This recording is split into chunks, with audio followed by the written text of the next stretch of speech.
Malir bar association की सालाना हलफ बर्दारी तकरीब मलीर कोर्ट के अहाते में मुनक्कद हुई।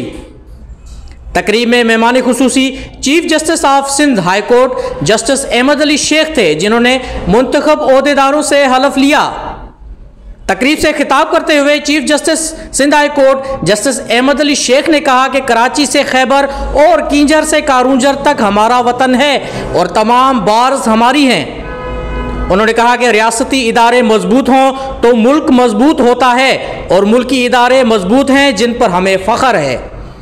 जस्टिस अहमद अली शेख का मजीद कहना था कि हर इदारे के अंदर कमोबेश मसाइल होते हैं, लेकिन बार और बेंचेस की जिम्मेदारी है कि वो एक दूसरे की इज्जत करें। उस मौके पर मलीर बार एसोसिएशन के नौमुंतखब सदर लुत्फुल्लाह सीलरो और सेक्रेटरी जनरल रियाज भट्टी ने भी खिताब किया। कैमरामैन मुमताज चांडियों के साथ राजा बलोच, वर्ल्ड न्यूज़ उर्दू, कराची।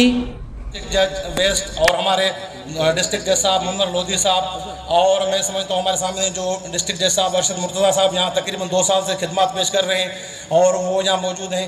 और हमारे रजिस्ट्रार साहब जनाब लुत्फुल्लाह सीलरो साहब प्रेसिडेंट मलीर बार एसोसिएशन, जनाब रियाज अहमद भट्टी साहब जनरल सेक्रेटरी, माय रिस्पेक्टेबल साहब जस्टिस मोहम्मद इकबाल कलोड़ो साहब, जस्टिस उमर सियाल साहब, जस्टिस शमसुद्दीन अब्बासी साहब, लर्नेड डिस्ट्रिक्ट एंड सेशन जजेस, प्रेसिडेंट एंड